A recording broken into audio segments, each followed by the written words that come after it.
لڑو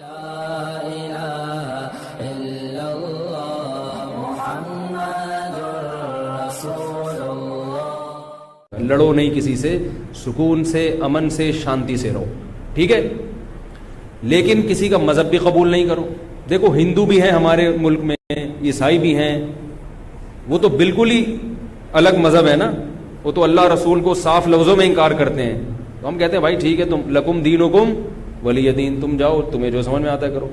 تو ایسے ہی شیعہ سنی کا جو اختلاف ہے وہ اگر زبان کی حد تک رہے، دلائل کی حد تک رہے تو ٹھیک ہے، لڑائی بڑائی والا معاملہ ہوگا تو معاملہ کیا بنے گا؟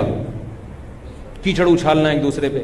تو میں ایک بات آپ سے کر رہا ہوں کہ آپ اپنے بارے میں یہ فیصلہ کریں کہ آپ کیا ہیں، یا تو ادھر ہو جائیں یا ادھر ہو جائیں۔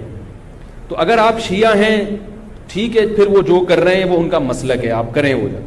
لیکن اگر آپ سنی ہیں تو پھر آدھا سنی آدھا ادھر آدھا ادھر، بیچ کا نہ بنے۔ میں بھی بیان میں عرض کر رہا تھا نا آخر میں کہ بیچ کا کسی کو بھی پسند، میرا خیال ہے آپ لوگ کو ہوتا ہے، شاید نہیں ہوتا نا کسی کو بھی پسند۔ قدرت نے کسی کو بیچ کا بنا دیا اللہ کی طرف سے، وہ تو اللہ کی طرف سے آزمائش ہے، لیکن خود سے کبھی بھی بیچ کا بننے کی کوشش مت کرو۔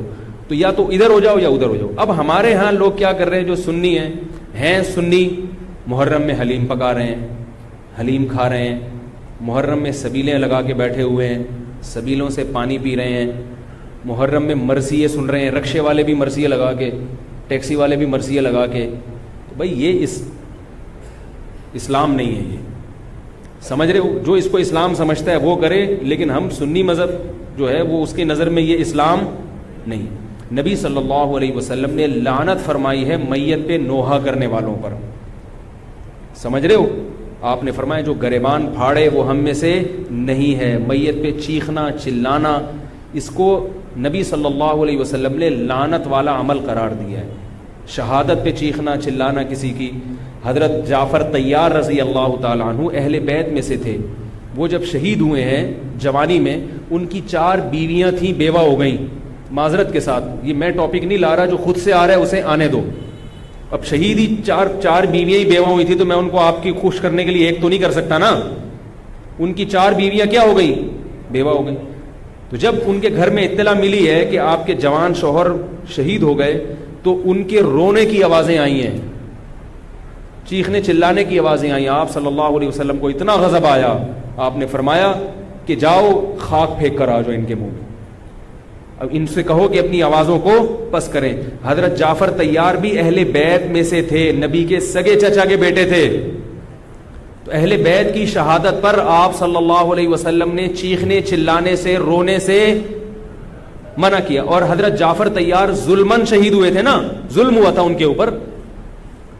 تو اسی طرح ہم یہ کہتے ہیں کہ جیسے حضرت جعفر طیار اہل بیت میں نبی کے سگے چچا زاد بھائی، حضرت حسین نبی کے نواسے، تو جیسے حضرت جعفر طیار کی شہادت پہ چیخنے چلانے والے کو نبی صلی اللہ علیہ وسلم نے پسند نہیں کیا، حالانکہ ان کی بیویوں کا رشتہ، بیوی کا جتنا قریبی رشتہ اپنے شوہر سے ہوتا ہے، اتنا قریبی رشتہ ہمارا حضرت جعفر طیار یا حضرت حسین سے نہیں ہے۔ رشتہ یقیناً ہے، مگر اتنا قریبی نہیں جتنا بیوی کا ہوتا ہے، اولاد کا ہوتا ہے۔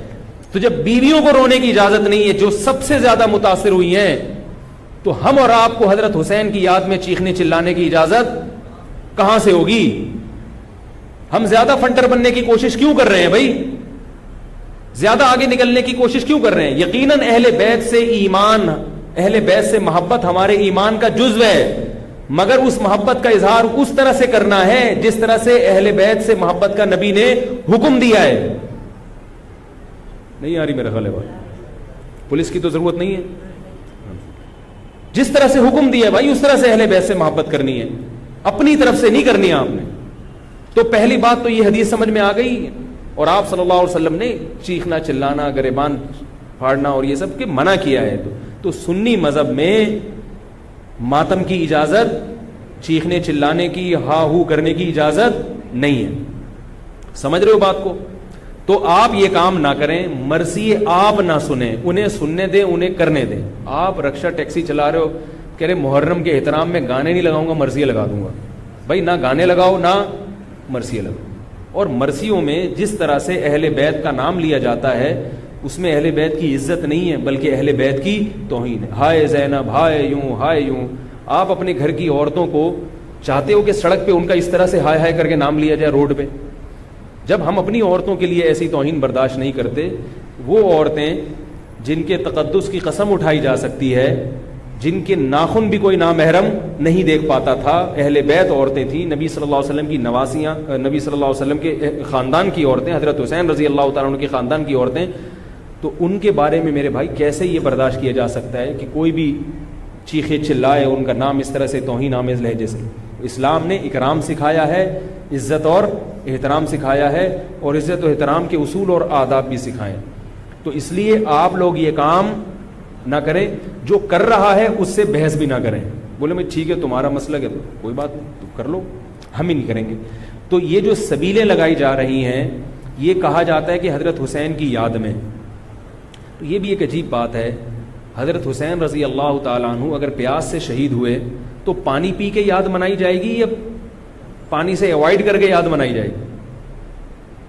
عجیب بات ہے. مجھے ایک بات بتاؤ، آپ کا دوست بھوکا بیٹھا ہوا ہے، آپ اس دوست پہ ترس کھا رہے ہو، آپ کہہ رہے ہو، اس کو فون کیا آپ نے، بھائی کیا یار؟ کہہ رہے 2 دن سے مجھے کھانا نہیں ملا. کہہ رہے بس پھر میرے سامنے جو کھانا رکھا ہے میں بھی نہیں کھا رہا، جب تو نے نہیں کھایا تو میں کیوں کھاؤں یار یہ مرغے؟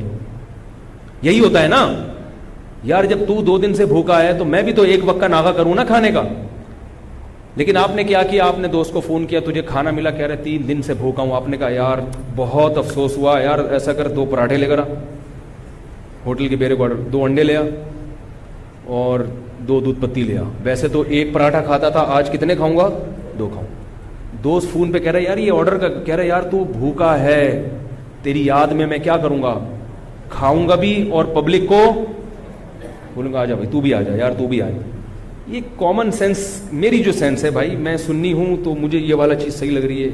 اگر پھر بھی آپ کو امام حسین کی یاد میں آپ کہتے ہیں شربت پئیں گے بھی، پلائیں گے بھی، ٹھیک ہے، آپ کو سمجھ میں آ رہا ہے، میں بندوق لے کے کسی کے پاس نہیں آؤں گا.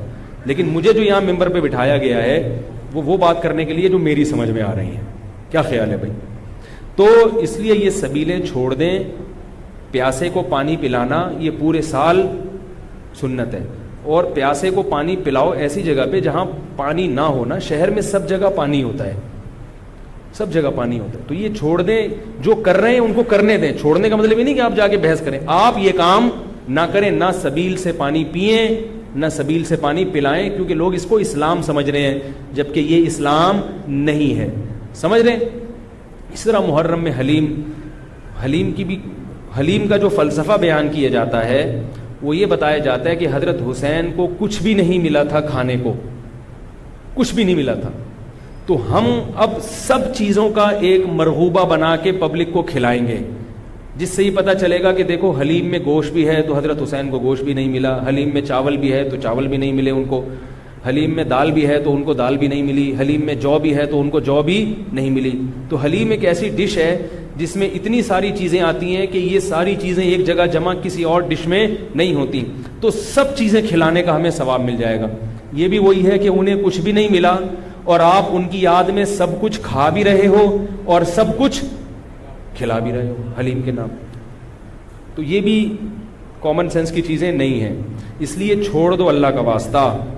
لوگ کیا کہتے ہیں، میں محرم میں حلیم اس نیت سے نہیں پکا رہا، میں تو ویسے ہی پکا رہا ہوں. تو ویسے ہی تو نے سفر میں کیوں نہیں پکایا؟ ویسے ہی آپ ربیع الاول میں کیوں نہیں پکا لیتے؟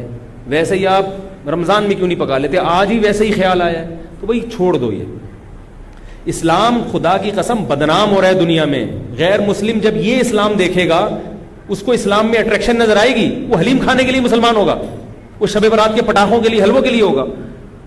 نبی سے صحابہ نے پوچھا کہ اسلام کیا ہے، تو آپ صلی اللہ علیہ وسلم نے مختلف حدیثوں میں اس کا مختلف جواب دیا ہے. ایک جگہ فرمایا کہ اسلام ہے کلمہ شہادت، صرف ایک خدا ہے ہمارا، اور نماز قائم کرنا، زکوٰۃ ادا کرنا، حج کرنا اور روزے رکھنا. ایک جگہ فرمایا اسلام یہ ہے کہ تم غربا کا خیال کرو، ان تطعم الطعام، لوگوں کو کھانا کھلاؤ. یہ مطلب نہیں حلیم کھلاؤ، کھانے کا مطلب یہ کہ لوگوں کی بنیادی ضرورتیں سارا سال پوری کرو. اس کو سفر میں ضرورت ہے تو محرم کا انتظار مت. جب غریب کو موقع ملے کہ بھی دیکھو محلے پڑوس میں رشتہ داروں میں کوئی غریب ہے اس کا خیال کرو. آپ سمجھ میں نہیں آ رہی میرا خیال ہے. اچھا تو اسی طرح جو میں نے عرض کیا آپ کو، یہ جو قصے کہانیاں ہیں کربلا سے غیر ضروری واقعات، یہ میں نے بتایا کہ غلط ہوتے ہیں، ان کو بھی نہ سنا کریں آپ. ان کے غلط ہونے کی ایک دلیل تو میں بیان سے پہلے دے چکا ہوں. ایک اور دلیل کہ جو خطیب لوگ، چاہے وہ شیعہ ہوں یا بعض سنی، سب میں ہیں ایسے لوگ، تو یہ غلط ہونے کی بڑی دلیل ایک اور یہ بھی ہے کہ اگر یہ قصہ خطیب لوگ جو حقیقی واقعہ ہے وہ بیان کرتے تو ایک ہی قصہ کئی بار انسان سن نہیں پاتا. نہیں آ رہی بات بھائی؟ یہ قصہ اب جیسے میں نے یہ قصہ آج بیان کر دیا، واقعہ بیان کیا، اب میں دوبارہ یہ واقعہ بیان کروں تیسری، آپ بولو گے یار تھک گئے مولوی صاحب، ٹاپک چینج کرو. لیکن آپ دیکھ رہے ہیں کہ جو خطیب لوگ ہیں وہ محرم میں پورا محرم ان کا یہ کربلا کا واقعہ بیان کرتے ہیں، لیکن لوگ تھکتے نہیں ہیں. اس کا مطلب ہر واقعہ اور ہر تقریر دوسری تقریر سے جدا اور منفرد ہوتی ہے، ورنہ پبلک سنے گی نہیں. کتنی مضبوط دلیل دے رہا ہوں آپ کو. اس کا مطلب ہے ہر خطیب کو پبلک کے لیے اس بیان کو اٹریکٹیو بنانے کے لیے اس واقعے میں تھوڑا سا ٹماٹر اور دہی کا تڑکا لگانا پڑا. کبھی وائٹ کڑھائی ہوگی دہی والی، کبھی ٹماٹر والی کڑھائی ہوگی، کبھی گرین کڑھائی ہوگی. تو کڑھائی کا تڑکا چینج ہوگا تو پھر صبح کی کڑھائی دوپہر کھا سکتے ہیں، رات کو بھی کڑھائی کھا سکتے ہیں، ورنہ دوپہر جب آپ نے کڑھائی کھا لی رات کو وہ کڑھائی آپ نہیں کھاؤ گے. انسان ایک دفعہ کھا کے دل بھر جاتا ہے اس. تو یہ خود اس بات کی دلیل ہے خطیب ہر بیان میں کوئی نئی چیز لے کر آ رہا ہے. اس کا مطلب ہے کہ بھائی ایک واقعہ تھا تو وہ ایک ہی دفعہ ہوا ہے نا واقعہ، اس کو ہر دفعہ وہی ہونا چاہیے نا. ہر دفعہ آپ نے اس میں کچھ نئی چیز لایا ہو تو اس کا مطلب ہے کچھ دال میں گڑبڑ ہے. یہ بھی اس بات کی دلیل ہے. اس لیے یہ چیزیں چھوڑ دیں. رہا یہ مسئلہ کہ لوگوں کے گھر سے حلوے آ جاتے ہیں، کھانا آ جاتا ہے، تو بھائی بہتر یہ ہے کہ ان کو محبت کے ساتھ منع کر دیں. بولے ہم حضرت حسین رضی اللہ تعالی عنہ سے محبت ضرور کرتے ہیں مگر کھا کے بولو بھائی نہیں، روزہ رکھ کے، ٹھیک ہے، ہم نہیں کھائیں گے.